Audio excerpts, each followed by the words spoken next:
Balik lagi sama gue Jonathan Leonarda. Seperti yang gue janjiin, kali ini kita akan pergi ke satu tempat mungkin tempat budidaya atau tempat penangkaran koral laut yang luar biasa bagusnya dan besarnya. Ikutin perjalanan kita hari ini. Kita pergi sekarang ya.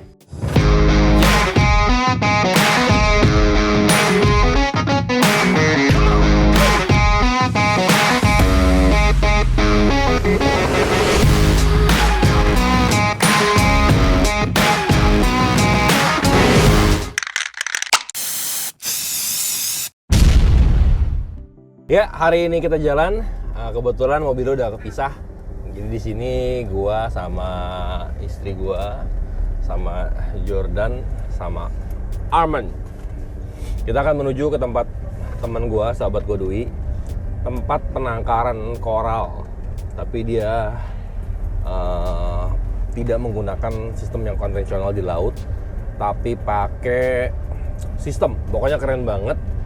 Nanti kita lihat sampai di sana detail-detailnya dan kita banyak bercerita sama dia. Dan kebetulan kalau memungkinkan hari ini gue juga akan masukin koral-koral laut ke dalam reef tank kecil gue itu.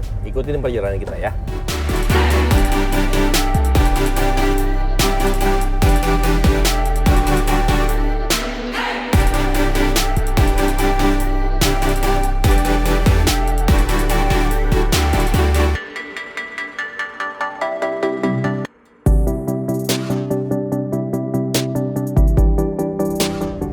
Ini kita udah mau sampai lagi kayak ini.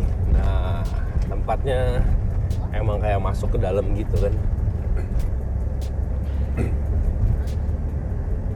Tempatnya di daerah di belakang sana tuh. Belakang sana, mudah-mudahan kita nggak nyasar ya. Ini udah semakin mendekat. Wih, ada ayam lewat. Tempatnya semakin mengecil, apakah nyasar nggak ya? Harusnya sih nggak. Gue udah pernah ke tempat ini, cuman memang nggak terlalu hafal jalan-jalanan di daerah sini kan, agak masuk-masuk.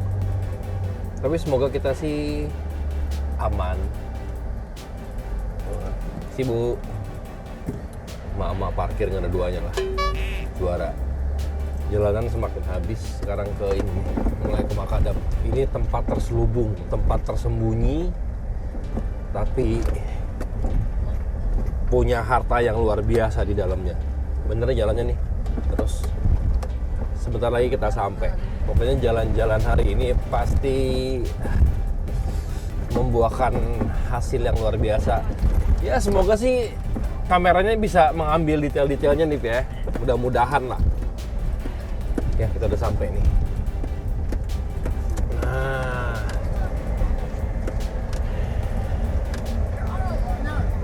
kita udah sampai. Kita parkir dulu. Nanti berlanjut, kita akan berlanjut untuk tur ke dalam. Oke? Akhirnya kita udah sampai di sini. Aktivitas minggu pagi, dijemur vitamin D, asupan. Kita bawa jalan-jalan. Who you bring today? Kita bawa Pearl jalan-jalan juga. Seperti yang gue udah jelasin di mobil, kita akan ke satu tempat yang penuh dengan koral laut. Yuk kita minta izin sama teman kita biar kita ke sana diajak muter-muter. Halo bro. Yuk, selamat datang. Nah, tuh ada BD-nya juga dibawa keluar. Ya Kalista ya? Tuh dia bawa baby BD, anak-anak juga pada bawa binatangnya. Nih. Hari ini kan kita mau belajar nih tentang koral. Teman-teman juga gue rasa udah nggak sabar pengen lihat ada apa dalam sana. Yuk kita lihat yuk. Yuk. Nah. Gila ya, lihat dari sini. Semua kayak ruangan alien jadinya ya, biru. Ini tempat apa sih bro? Ini tempat penampungan koral ya. Jadi koral-koral yang kita baru panen dari budidaya, kita sehatkan dulu di sini selama antara 3 hari sampai 2 minggu. Oke. Karena kan waktu kita transport dari tempat produksi ke penampungan sini kan pasti udah stres ya. Di packing, jalan lama, kadang-kadang sampai 24 jam. Itu kita sehatin dulu di sini. Ini airnya kita rawat. Jadi kimia airnya, temperatur, jadi kimia air itu dari pH, kalsium, magnesiumnya kita atur semua. Oke. Untuk sesuai dengan kondisi bagaimana di laut, biar dia merasa betah di air sini dan jadi sehat lagi. Baru dari bisa stres. Baru bisa diekspor. Oke. Oh, jadi tempat ini adalah tempat budidaya dan ekspor keluar gitu. Betul. Di sini hubnya sebenarnya. Oh. Budidaya kita di Bali. Oke. Jadi kita dari Bali diproduksi, kita kirim ke Jakarta untuk disehatkan, baru kita ekspor. Tapi di ruangan sana udah ada yang dibudidaya juga kan? Di ruangan situ ada yang budidaya, tapi masih skala kecil. Yang skala besarnya kita di Bali. Oke, yuk kita jalan-jalan, kita lihat yuk. Yuk, silakan. Nih kita sedikit belajar tentang koral, ada apa aja nih? Nih, mulai dari mana? Sana apa sini? Nih, dari sini boleh ya. nih. Ini apa ya? Ini jenisnya namanya Cipastrea. Cipastrea. Serrailia. Cipastrea ya. Jadi ini jenis hard coral. Hard coral. Hard coral. Jadi dia jenis koral yang menumbuhkan tulangnya sendiri. Bisa kita lihat di sini. Tuh, bisa ini dikeluarin tuh. adalah hasil budidaya nih. Tuh. Oh, ini, ada capnya. ada capnya. Ini semen, bukan batu asli. Dia sudah nempel tuh ke semennya. Udah bukan dari alam. Ini sudah generasi kelima dari alam. Oh. Sudah kita anak-anakin 5 generasi. Jadi sudah jauh dari dia alam. budidayanya tuh di apa ya? Dipotek apa beranak atau apa sih kalau koral? Dipotek dia seperti ini, seperti transplant. Jadi seperti cangkok lah. Oh. Istilahnya kalau di pohon. Jadi kita potong, kita tempel ke substrat, kita sesuaikan kondisinya untuk dia bisa hidup sehat, dia akan tumbuh lagi ke substrat yang baru. Seperti kita lihat di sini dari semen kan? Iya ini. Ini substratnya. Ini semen nih. Ini semen nih. Semen. Dia tumbuh di semen nih koralnya nih.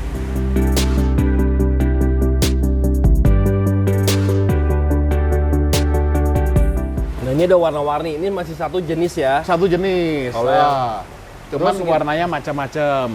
Yuk, berikutnya. Yuk. Nah, ini kalau ini jenisnya adalah soft coral. Jadi koral yang tidak bertulang itu ya? Ya, soft coral itu adalah koral yang tidak memproduksi tulang sendiri di dalam badannya. Seperti lidah tak bertulang ya? Seperti lidah tak bertulang. Jadi kalau kita lihat, dia tumbuh di batu, tapi dia tidak membentuk batu. Si koralnya sendiri itu tidak membentuk batu, tapi dia menempel ke batu. Ini budidaya juga dari Kendari. Jadi ini, kalau misalkan kita taruh di akuarium, harus dilem? Apa taruh aja? Sebaiknya dilem. Oke. Supaya dia lebih cepat stabil. Cuman kalau kita nggak lem juga, lama-lama dia akan nempel sendiri ke batu. Tetapi kan di akuarium itu ada arus, ada ikan. Takut malah kegeser-geser ya? Takut kegeser-geser. Jadi sebaiknya disarankan untuk dilem aja. Oke. Waktu pertama nempelnya. Nanti lama-lama dia akan nempel, tumbuh sendiri ke batunya dan menempel dengan permanen secara alami. Berarti di dalam akuarium itu dia bisa beranak juga ya? Bisa. Asal kondisi air kita bagus, memenuhi syarat. Seperti bro coba pegang air ini. Ini air dingin sekali. Oh iya loh. Kan? Dingin. Nah kalau atau lagi di Jakarta, kalau airnya kita nggak didinginin, koralnya nggak akan sehat. Ini berapa derajat? Ini 24. Oh berarti sama yang udah kayak di rumah kita set 24 ya? 24 derajat gitu loh. Jadi semua air di sini kita dinginin untuk mendukung kesehatan koralnya sendiri. Dan mereka dipegang, kalau lu pegang gini tidak beracun ya? Nggak beracun, cuman beberapa orang ada yang alergi. Oke, jadi memang sebagai ini sebuah kayak piara gatrok kali ya, buat display ya, bukan buat dicemak-cemak gitu ya? Bukan buat dicemak-cemak untuk display dia. Cuman nggak banyak kah orang Asia rata-rata nggak alergi. Yang banyak alergi itu orang sana kulit putih, banyak yang alergi berarti sama ini. Orang kita baal, tenang. Ya kan? Terus ada apa lagi? Yuk ke belakang kita lihat yang budidaya yang lumayan banyak.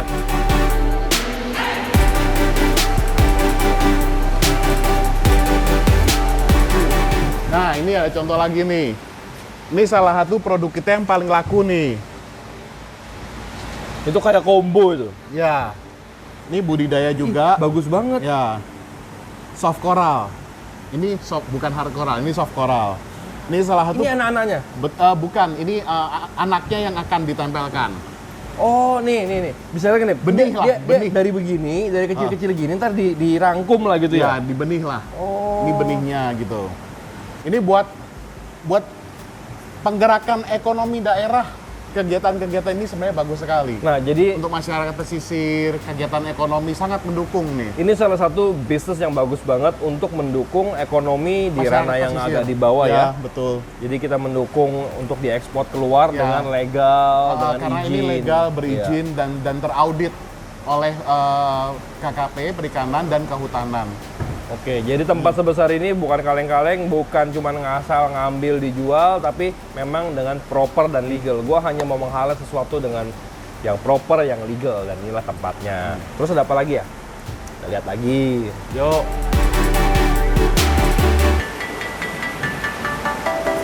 Ini area persiapan ekspor kita nih. Kita masuk ke area persiapan ekspor. Ya, ini adalah area di mana kita memisahkan barang-barang untuk quality control terakhir sebelum kita ekspor ke luar negeri. Oh. Jadi kita di sana kan tahap pertama. Karantina. Tahap pertama karantina di sana sebenarnya. Oke. Di situ adalah daerah penerimaan yang koral baru. Ini adalah daerah perawatan yang baru kita lewatin tadi. Ini adalah daerah persiapan ekspor. Oke. Jadi koral-koral yang kita udah pilih, udah kelihatan bagus, kita bisa di sini untuk penyortiran kembali kualitas yang terakhir. Ini apa ya? Zoa nih, bukan? Ini adalah polip zoa. Zoa. Ih, cakep banget. Ini loh warnanya lucu banget yang... Nah, ini yang paling gila ini.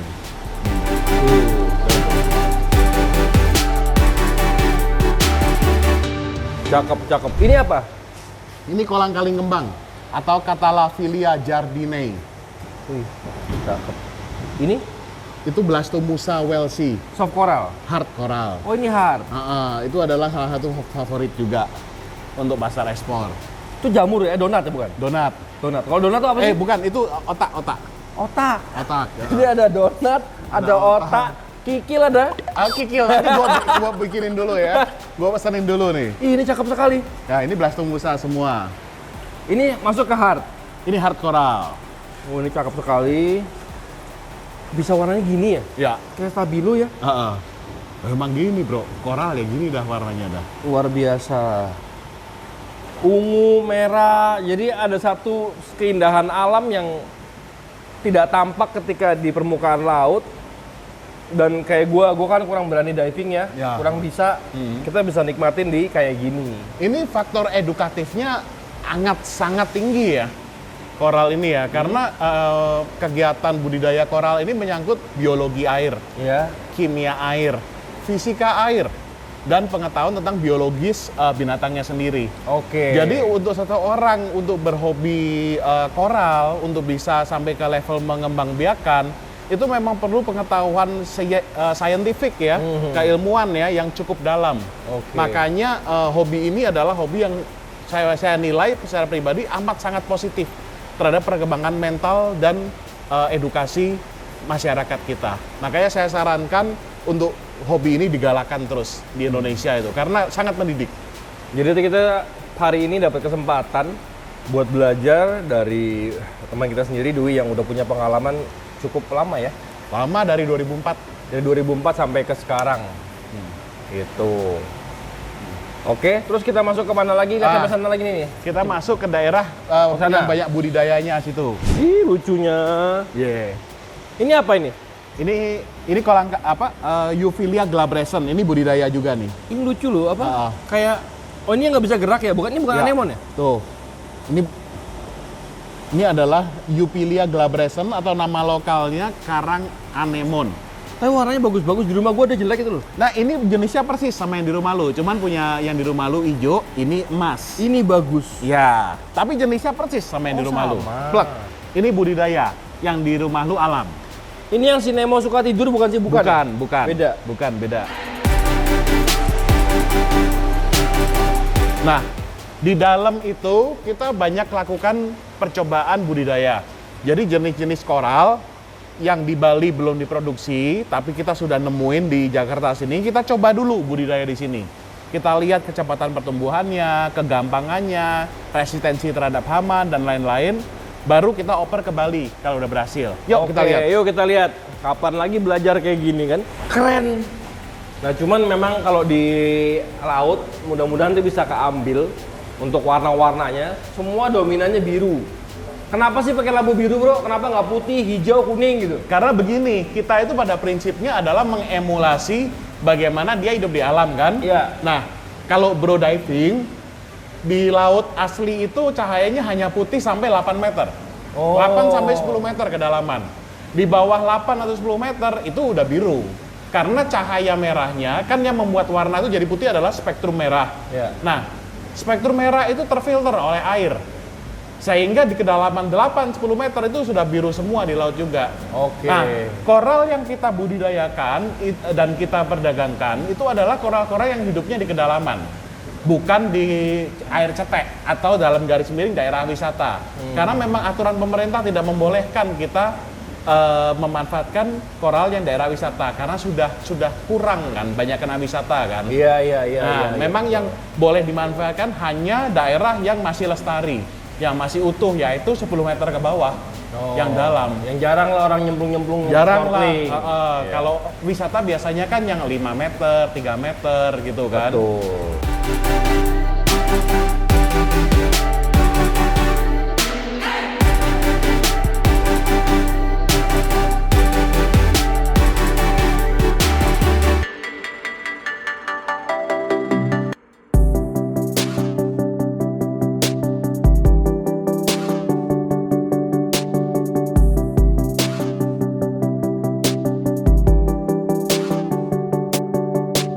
Ini jenis-jenis koral ini di sini. Nah, gue pengen nanya satu. Ini, gue kan nggak ngerti ya orang awam ya. Ini warnanya kenapa bisa kayak begini, mentereng, gemuk gini loh? Nah, ini menarik bro. Jadi gini, koral-koral ini waktu masih budidaya di laut, karena menggunakan air alami laut itu warnanya tuh Nggak sepedes gini ya? sepedas ini gitu loh. Jadi memang teknologi perawatan koral di dunia ini sudah sedemikian majunya, sehingga ilmuwan-ilmuwan itu udah bisa menemukan zat-zat kimianya yang dibutuhkan koral itu bisa diemulasi atau ditiru di kondisi akuarium. Malah di-upgrade lagi? Malah dilebihin lagi daripada di lautnya, sehingga di akuarium itu kita bisa memodifikasi, yaitu itu kimia dan fisika air untuk mendukung si koral menjadi lebih sehat lagi.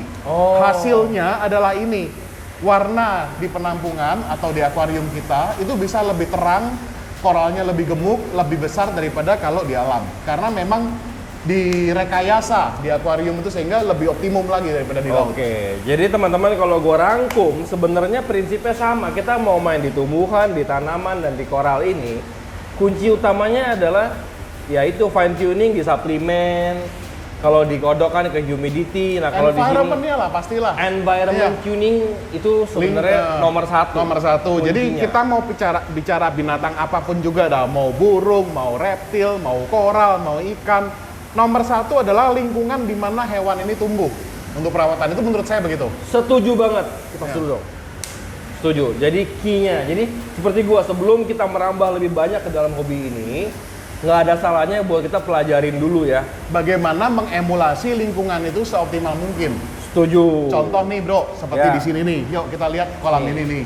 Boleh dimatiin arusnya dikit. Mana?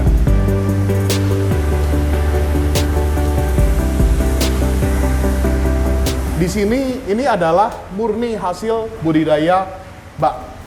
Ini tidak ada yang pernah menyentuh air alam. Ya, Air di sinilah. pokoknya ini koral ini hidupnya semua di bak aja, tidak menyentuh alam aja. Warnanya kita bisa lihat bersama bro. Luar biasa kan warnanya kan. Tuh pelanginya. Iya, ini kalau di kamera nggak tahu dapat apa enggak, dia dari orange, biru, ada kuning stabilonya. Ini adalah hasil penerapan teknologi bro. Jadi kita tahu koral itu mendapatkan warna merah tuh misalnya dan biru itu adalah dari potasium. Nah, makanya air kita tuh harus tidak boleh alfa atau kosong dari unsur potasium. Nah, terus misalnya amino asid. Amino asid itu penting dalam menambah luminosity atau metaliknya. Kalau bahasa Indonesia metalik, neonnya warna itu sangat penting amino asid. Makanya kita modifikasi air kita dengan menambahkan amino asid yang lebih tinggi bahkan daripada level di laut. Itulah contoh-contoh modifikasi rekayasa lingkungan yang kita lakukan di sini dalam usaha budidaya koral ini. Iya. Kelihatannya sulit bro, pertama belajar memang sulit. Tapi lama-lama setelah kita mengenal lama, bertahun-tahun, kita tahu apa sih yang diminta sama si koral ini, kita tahu lama-lama. Itulah orang bilang orang bisa karena dia biasa. Betul. Ya. Jadi buat teman-teman yang mau masuk jangan ragu-ragu juga. Jangan ragu-ragu. Jangan ragu-ragu. Nanti apa-apa juga pasti kalau di DM ke gua bisa jawab. Nggak tahu ya gua tanya sama dia. Ini hobi yang sangat positif, sangat melatih otak, melatih ketajaman kita menganalisa masalah, Dan itu adalah skill yang sangat penting dalam hidup. Betul, apapun juga. betul. Jadi selalu mengambil satu sisi positif dalam apapun yang kita lakukan. Nah, sampai sini udah selesai kita? Sudah.